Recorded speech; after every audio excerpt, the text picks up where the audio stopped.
Welcome to another episode of Life According to Brian. And Jason. Hey, Jason. Hey, it's another week and another podcast. How It you is, doing? babe. Hey, I'm doing really good. It's been a good day here in Colorado. The sun's out. We have like 65 degrees, but it is supposed to snow tomorrow. Whoa. Yeah, I know. It's a crazy January right now. We actually did a pretty long bike ride today because why? It's over 60 degrees Crazy. here in Arkansas. And so, yeah, get outside while we can. And, I'm driving today, riding a little bit today, and I was thinking about music. And, when you're out on the bike, you always have little chit chats. And the question I came up with was, what's the first music you purchased as a kid? Say with, your allowance, maybe lunch money, you didn't give the lunch lady. So, Jason, I'm curious, what music did you buy as a kid, especially your first, say, record or tape, CD, something? Yeah. I was in middle school in Nebraska, Omaha, and boy, man, Def Leppard Pyromania hit hard. Whoa, I bought that, and that was all the rage. man, that's so good. 1983, Had great the tape. album. Yes, man. Yeah, Just yeah. played that over and over and over again. Now that was record, I heard. Record, and I got the tape. Oh, you bought double? Wow. Yeah. I think I did the same thing. I think I owned that record on vinyl. I bought maybe one or two CDs because not CDs, but tapes. Sometimes tapes would get eaten in your car or whatever. So I think I bought that album twice as a tape. And then later on in life, I'm pretty sure I bought it as a CD. So I probably 4 times I purchased that album. Well, talk about just instrumental. Another thing, I would sit and listen to it for hours while I played Dungeons and Dragons. I would make my character sheets. I would plan out my dungeon master adventure for my group, and I would listen to that over and over again. But okay, well, so that's mine. I kind of got into the D&D thing there, but what would be yours? Let's see here. I'm going to go back to probably 1977, 78. I was living in Rapid City, South Dakota. That was where I was born. And so as a little kid, I don't know, by 78, I'm almost 10 years old, 9, 10 years old. And there was this little tiny mall on our end of town. It's kind of like an indoor strip mall almost, not a major mall, but a little mall. And Mom would go shopping and I would run into the mall, and I always used to go to the record store, and I loved just looking, because record albums were big. They were. And the artwork was glorious in that time period. Yes. ELO albums, fantastic. Styx albums, all of them. And so I did. I don't know where I got the money. I had some money, and I bought a 45 of Styx Renegade. And that was my first album purchase, so to speak, even though it was a 45. I don't even remember what the B-side was on it, but Mom approved. We took it home, and again, same thing. You play it, have to drop the needle on over and over and over. And I'm sure Dad didn't like me, playing with the stereo, but anyway, that was cool. And yeah, the life of music kind of started there on out. Yeah, I had paper route, so I used my paper route money to buy some tunes. And another one that I really loved was Foreigner 4. Man, I listened to them a ton. Good album. Good album. I love that. Wow. Speaking of paper routes, I had one too. I did not know you threw papers. I did. Omaha, Nebraska. Wow. Mm-hmm. Mine, we moved to Arizona and I picked that up in seventh grade. So it'd have been roughly 1980. I think I threw paper from 1980 to 82-ish, maybe. And, man, that's called getting up early. Whew, Right. five in the morning, easy. And I had to go get that route done, get back home. I had a little bit of a ride back home, and then had to get cleaned up for school, and then walk to school from there. Uphill both ways. Right. Oh man, yeah. I threw somewhere around 80 to 100 papers, and yeah, same deal. That money I kept. That money kept my music love rolling. That bought me stereo equipment later, all that kind of stuff. Yeah, I got some about the stereo equipment, but some other bands that were influential. Do you have any? Like for me, I was, it started before me, but Led Zeppelin 2 Deluxe, man, that album was crazy good. Right. That's a great album. I had to kind of lean on my parents' record album a little bit in those early days. A couple of albums that stuck out. Heart. Oh yeah. The album, the name's escaping me, but it had like Barracuda on it, that kind of thing. Love that album. Great album. Played a lot of Stones stuff. This is mom and dad stuff.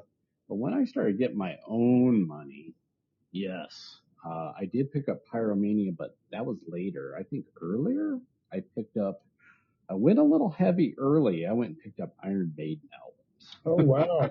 Okay, I was not that heavy there. I liked Rush. Rush was another one that I really liked too. Yep. But the way the music came across the nation though hit in different waves. I think Right. Omaha as opposed to California. Whichever way it bounced through. That's Right. interesting. And what hit certain communities big. Right. So, Yep. Yep. it's interesting. Early, probably 80, Tom Petty, that was a big play back then. Pat Benatar was early 80s. Trying to think. Dude, Loverboy, Get Lucky. Oh my gosh. Dude. I think everyone owned that album, Yeah, that was a great album. Yeah.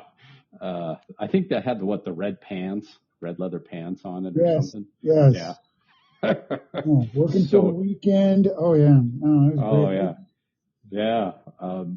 What else did I buy in that era, that early 80s era? Oh, Billy Squier.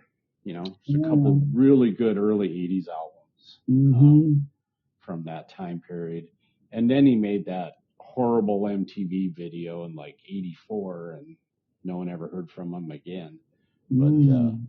But yeah, actually, speaking of first, Def Leppard and Billy Squier. So Squier was the main headliner. Leppard was the opening band. It was on the heels or on that Pyromania tour. They weren't quite that big here in the States. Album blew up, but they had already been on tour with Squier. And dude, I somehow I got permission to go to that from mom and dad. I went with some older kids from church. I upsold it. Hey, I'm with these guys. Right. And for all I knew, I show up and it's tailgating. It is mayhem. We go to Veterans Memorial in Phoenix, holds maybe like 17,000 people. It's no longer there, but the older kids I'm with are like, oh, we're going down front. And so I'm getting smashed. We're losing each other. This is all obviously way before cell phones. So you had to plan that. If you couldn't find each other, you had to wait up, on the wings, up there in the concession area or meet back at the car. I mean, things were pretty loose. But I have to say, Def Leppard came out, stole the show. They were so good for the first hour. They just nonstop. They just jammed. And a lot of action around the stage. They sounded just like the album. Squire came out, half the crowd left. Oh, Yeah. Yeah, I mean, he was good, but he didn't bring the energy like Def Leppard did. That mm, told him. Yeah.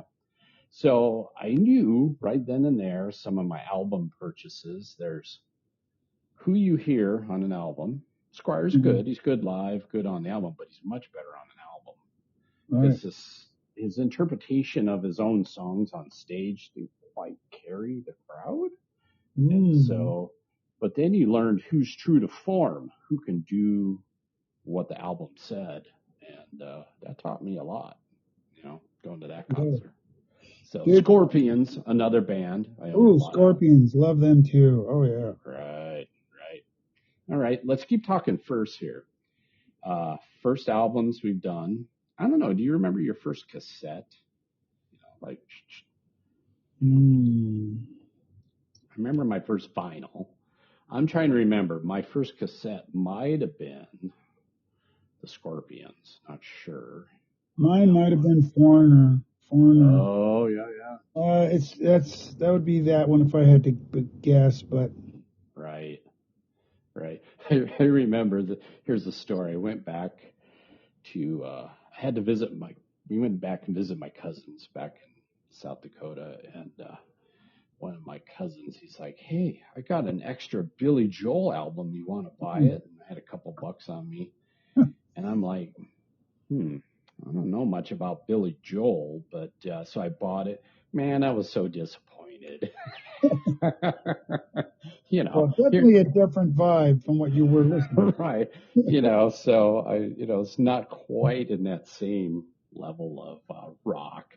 I was obviously, somewhat of a hard rock guy from the early days on. But, I heard AC/DC. I mean, my parents wouldn't let me buy those albums. So Right. I had to kind of live through other people. Somehow I snuck the Iron Maiden ones in. Wow, that is a sneak, man, because those Well, covers alone. I loved Eddie on the cover, and I think what it was is I found a used record store up by the community college where we lived, and I could get quite a few albums for cheap, cheaper than going to the mall.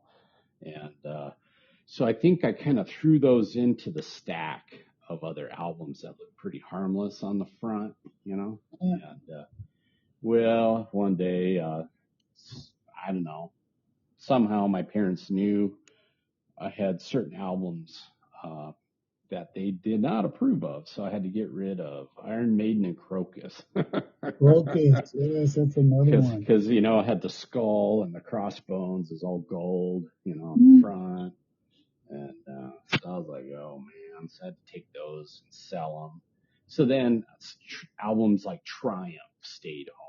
Oh, I love Triumph. That's Triumph's another pretty great good. one. Love Triumph.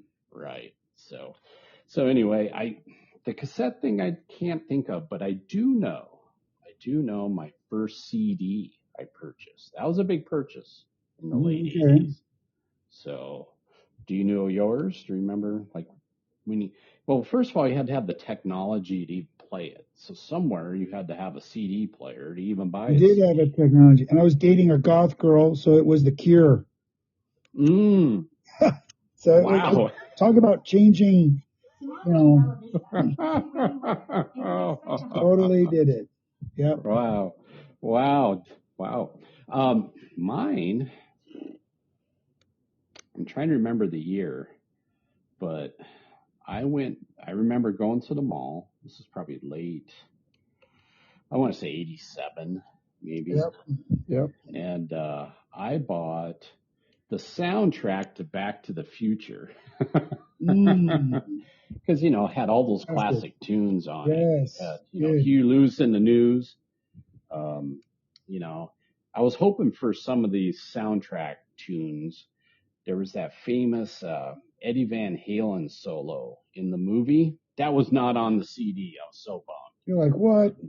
Right. That was like a one-off. I've never heard that solo. You know, he played. I think I heard that Michael J. Fox actually played that. Oh, so that was not Eddie. It was like his version of Eddie. Yes, he's Ah, actually a very accomplished musician, right. Yeah, and yeah. he played a lot. And Huey was on the, Huey Lewis of the News was on the, later on kind of hanging out and just watched him as he was just Right. practicing all kinds of tunes for a lot of those movies, and that he did his own stuff. Anyway, Oh, well, there you digress. go. See, 40-year mystery solved right Michael here. J. Fox, man, it's I good. loved it. Yeah, he did that movie. What?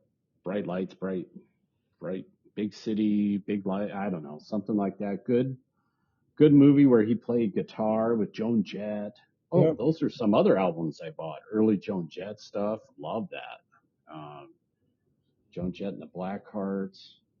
Yeah, Huey. I was a big fan. I could mix. I could go to. I liked 50s doo wop because I grew up around that with mom and dad. And so Huey just kind of hit that chord. And that was actually a band I saw in about 85. Loved them. They were probably the best live band I've ever seen. Huey Lewis and the News. I Oh, mean, okay. talk about spot on, could carry a crowd the entire time. They were so good. Vocals so good, everything. It's amazing. I did So, not go to any concerts until college. I just did ah, not go to any college. That was not part of my hmm, scene in Nebraska or right, Colorado. I just did right. not do that. So you have all Hmm. that, but no, my influences sometimes other friends and some girls I liked. So I would listen to some music based on that. Like I said, I was all over the place. Right, Um, right. but definitely for me, Foreigner holds a very special key. Loverboy, yeah, very good. Hmm. And of course, Yeah, the Def Leppard, man, yeah. right. All right, let me ask you this because I've known you a long time, and you used to make some killer CD mix discs for me back in the Yeah. day. Because I used to commute a lot, and he'd send me these CDs, or I'd see like, hey man, here you go, and it'd be like 15, 20 songs, like all across the spectrum. And that was the thing we grew up was the mixtape vibe, where you mix your own tapes, and that was very important. When I bought my first stereo, I had dual cassettes so Yes. that I could mix my own tapes for friends and for my own vehicle, So when did you mix your first tape?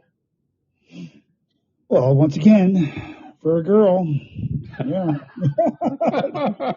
same thing. I had the dual cassettes and made couple ballads. You got a little uh, Scorpions, all those hair bands, dude. Whitesnake. Everyone had oh, some good yeah. ballads, and of course, I had the Cure. I had Bauhaus. Hmm. These are all my goth bands. Where I'd kind of play some of those depending on what was going on. But definitely, yeah, it was that. Wow. Yeah, What about you? I think I probably started making. I think I bought my first stereo, like real stereo, um, probably 83, 84. Yeah. And so, again, that paper route money came in handy. And so I bought the big stereo. I mean, I just remember the speakers were so big, I had to put them in my closet. They wouldn't even sit because I shared my room with my brother. And it was Mm, the room was just big enough for two captain's bed and my stereo in between. That was it. The right. little desk in the corner, but the speakers went up. And so my brother Chris, he played most of I think he probably got more enjoyment out of all the records than I did because you know, Mm, once I hit high school, I was playing sports. I'm up early, I'm home late. I had some jobs that I did, so it was funny. I wasn't really home that much. It seemed like after about freshman year, and mm. so yeah, so my brother became the musician. Not me. See, well, you like to listen to it all, but Oh yeah. yeah, I love Well, it. I made more tapes of a whole album for myself, but I tended, as you're talking there, I'm thinking I mainly made mixtapes, at least initially, for people or girls that I liked, because you could really tell Right. them stuff. And then I was like, okay, I'll make some for me. But most of the time I would just listen to a straight up album because kind of like you were saying, like a story or how they were saying it. I just liked that very much, listening to a whole album. I loved when you got album and you got to pull out the inner sleeve. And then if the inner sleeve had, art or pictures or the lyrics, that was gold. Yes. Like any album you got had like each song was listed with the lyrics. You were like, oh, I hit it. I hit the jackpot because, now you knew. It's like you were because you always guessed what the lyrics were, and especially some bands are worse than others on their enunciation. And I love that. And then you buy an album and it would just be some clear piece of plastic around. You're just like, oh, really? I got ripped off. So that's pretty funny. I was going to get back to it. I have I graduated at 87 high school. But I have my same Bose speakers that I use at my job. Whoa. To play music right now. And I have another speaker that's newer, but dude, Bose speakers lasted from high school to now because you had the components. That was a big deal to buy the component and do all that stuff. That's what I spent my money on. Bose speakers are the best speaker. They were small and compact and just great sound. Right. And they were awesome. And then my other connection is I did go to concerts afterwards quite a bit. Big Head Todd, Sting, Red Rocks here in Colorado is a great place to go to. Bare Naked Ladies, saw a bunch. But there's another place called Fiddler's Green, and just to make a full circle, we went there to go see Foreigner, but who opened for him was the Doobie Brothers. They were great. Doobie Brothers killed it. All kinds of songs. I'm like, oh, wow. And then Foreigner, it was just not their night. I don't know if it was the altitude or what, but they were sounding a little off. At that night, but I still love them. They're very childhood, favorite. Right. But so I did go to concerts more as an adult. Yeah. Well, I went to a few there in high school, mainly just because I had lived next to a major market. There's Phoenix, there's Tempe, and then I lived in Mesa, and so between all those, you could get some pretty good concerts. The problem that I had is, money is always the factor. It's like, how many concerts can you really go to? And it wasn't until maybe adulthood then I really started to pay to go to higher end concerts, which we wind up meeting you at Red Rocks for a bunch of different things. Oh yeah. And but now what's funny is Loverboy came where I live.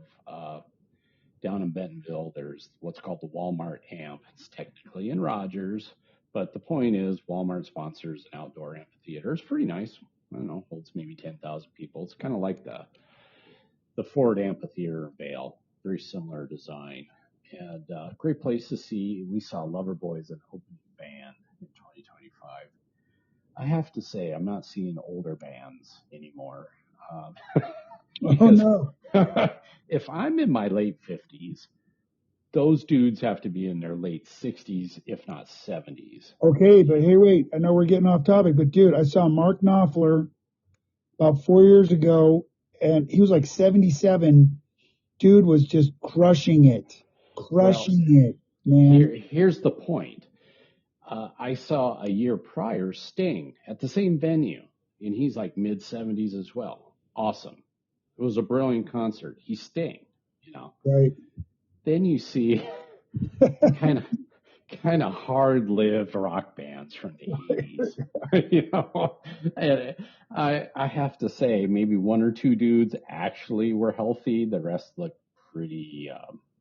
Let's just say they're doing it for the money. And so yeah, I'm kind of on the fence on seeing old guy bands again, but. Okay.